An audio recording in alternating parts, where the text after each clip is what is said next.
Hey everyone, Renee here, and I am so excited as we're starting our adventure together to talk about one of my favorite subjects, and that is supplies. I love art supplies, and whether or not you've painted in watercolor before or you're brand new to this, hopefully I will have some information that's going to be helpful. As I stated in the syllabus, you don't need to rush out and buy everything. Sometimes it's better to have a little knowledge before you hit the art supply store. Otherwise, you will be very much like me, a kid in a candy store, wanting it all. And depending on your budget, that might not be possible. Or if it is, sometimes it's smart to know exactly what you want before you shop. Sometimes it's a good idea to study and investigate a little bit, especially if you're brand new to this medium and you aren't even sure if you're going to love it. So I'm all about making do with what we have, but at the same time, if you can scooch a little towards getting some nicer supplies, it will make the experience less frustrating. Like, for example, when you buy a dollar store paintbrush, the bristles can fall out and get stuck into your painting, or they're not going to hold the water as well. If you get um, a kid version of watercolor paint, the pigments aren't going to be intense. You're not going to have as good of an experience because of the fillers that they put in it. So those are some different considerations that we will talk about in this presentation.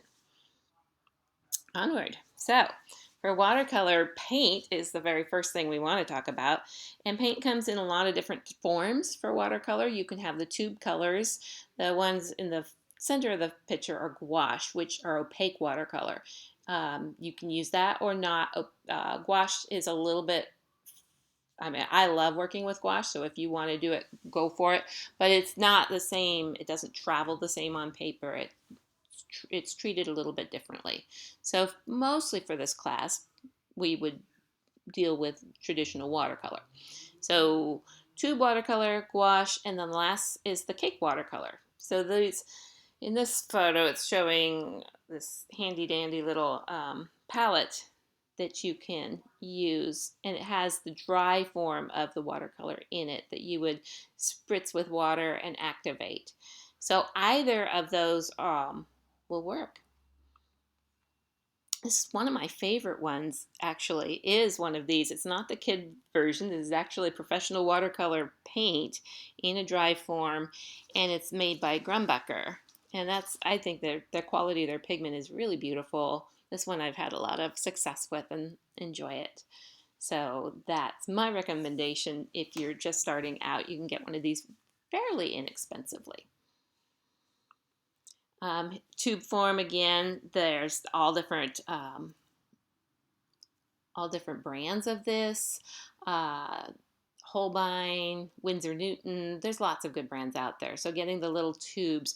When you get the little tubes, I do have in the syllabus what to get, but mainly you're going to want a yellow, a blue, and a red are your primary colors. Generally, if you can push and get a little bit more, I do a dual palette where I would have a warm and a cool yellow, a warm and a cool blue, a warm and a cool red. Those are listed in the syllabus, but let me speak them really quickly. A cerulean blue, an ultramarine blue, a Hansa yellow, a cadmium yellow, an alizarin crimson, and a cadmium red. In addition to your primary colors, it's nice to have a Payne's gray and burnt umber are good to have as well. But whatever you can get, whatever you want to do. Those are if you're getting the tube. If you're getting the palette, then it already comes with all of those colors. It's also nice to have a little bit of what they call Chinese white. It's a white additive that you can use with your paint that's going to make it more opaque, but not necessary if you want to do completely traditional watercolor. So whichever you choose. Onward to brushes. So brushes are always a big question, what type of brush to get. Brushes come in natural and synthetic. So the natural hair brushes are going to be quite a bit more costly. They're beautiful. They hold the water really well. However, the synthetic ones, they're doing a really nice job with. So I think for starting out, synthetic is just fine. I buy my brushes from Trical. It's an online site. They're made right here in California. I like them. They're a really neat family. However, you can get really good brushes at a lot of the art supply stores at Michael's, and Art Supply Warehouse always has really good deals on their brushes. So for brushes, you're going to want a flat, a round, and a rigger mostly. I'll talk about those a little bit. So this is a round, and they come in all different sizes. I tend to paint a little bit bigger. I think it's better than having too much detail of a brush. So if you're only going to get a few brushes, which is fine, get maybe a size 8, 8 to 10, maybe 7 to 8, somewhere in that mid-range for your round. Um, a flat brush is what you could do your washes with. You could do a lot with a flat brush, getting edges and different things like that. So that's what this is. So you would want a flat brush. And lastly is the rigger. The rigger is the one that you're going to use for detail. You could do lining and things like that with riggers.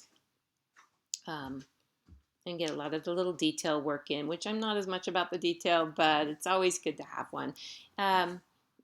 If you're going to leave one out and just get two, then I would leave out the rigger, because you can, if you have a nice round one that comes to a point, you can make that work for some of your detail, and as well as the edge of the flat brush. So you can definitely do without, but that's an extra. The other extra would be the mop brush.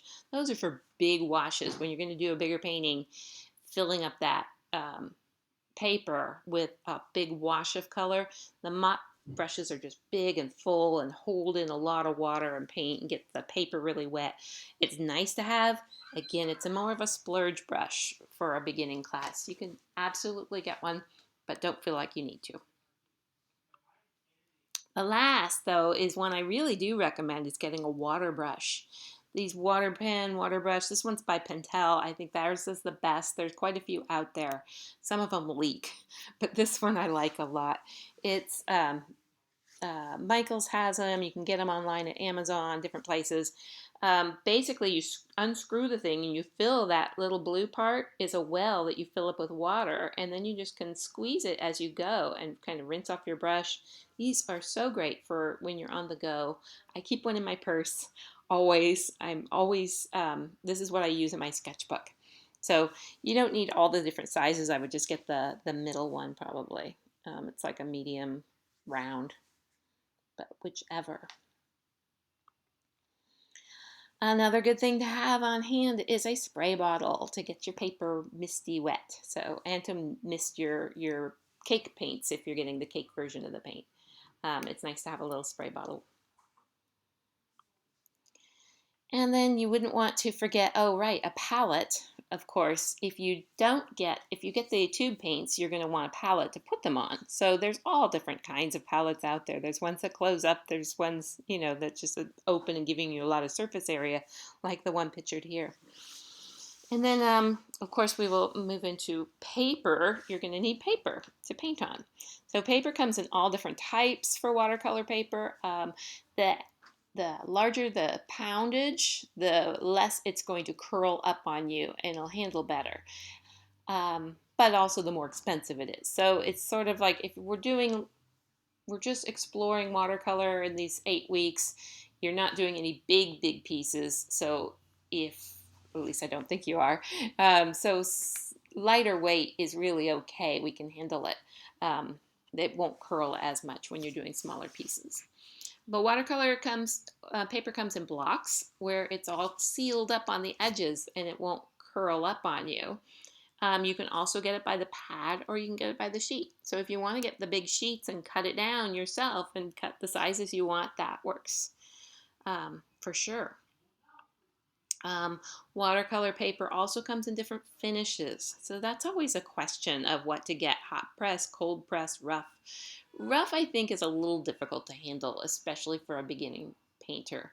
I personally prefer hot press. It's just slick and smooth, and but it kind of treats differently than the way watercolor will move on a cold press. So the water has little puddly areas on the cold press, whereas hot press, it just moves more slickly across, if that makes any sense. And if it doesn't, do not worry.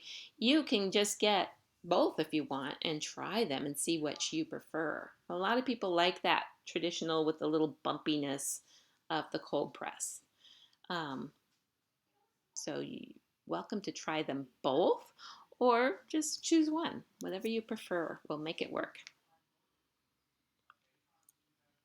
And then of course you're going to need a clipboard or something to adhere your paper to. So if it's not in a block, even if it's in a pad or loose form, you'll need something to tape it onto.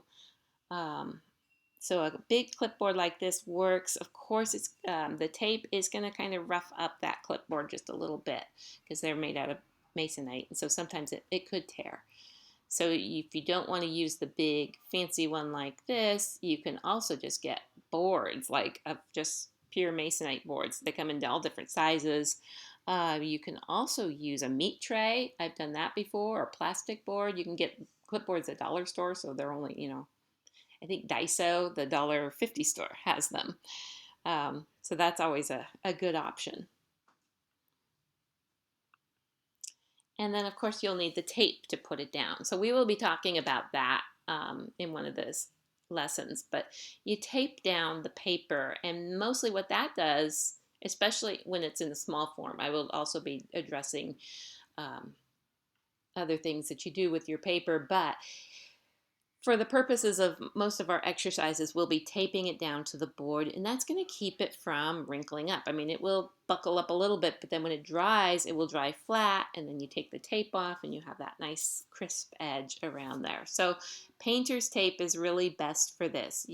Some people will use masking tape, but the glue stuff, the sticky stuff on it, doesn't always lift off like painter's tape does. So this is for artists. It's a really good type of tape to use. I think it's better than maybe the hardware painter's tape that you might be familiar with. This is really going to keep it down right. Okay, and other miscellaneous supplies. Kneaded eraser is really nice because it's not going to rip your page like a regular eraser if you are doing any erasing, which a lot of times we'll do light line drawings, of course, before we paint.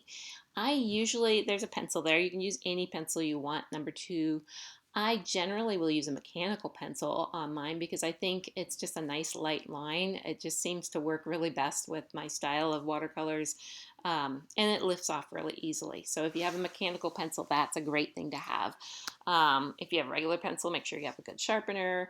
Watercolor pencils are nice to have. You don't need them. They're going to be a little bit different to use, of course, than straight watercolor, but they're kind of fun. You can color on them, and color like a regular color pencil, and then you activate that color with the water. So they're fun to explore. You can also invest if you're wanting to play with different things. There are water soluble crayons too, which are lots of fun.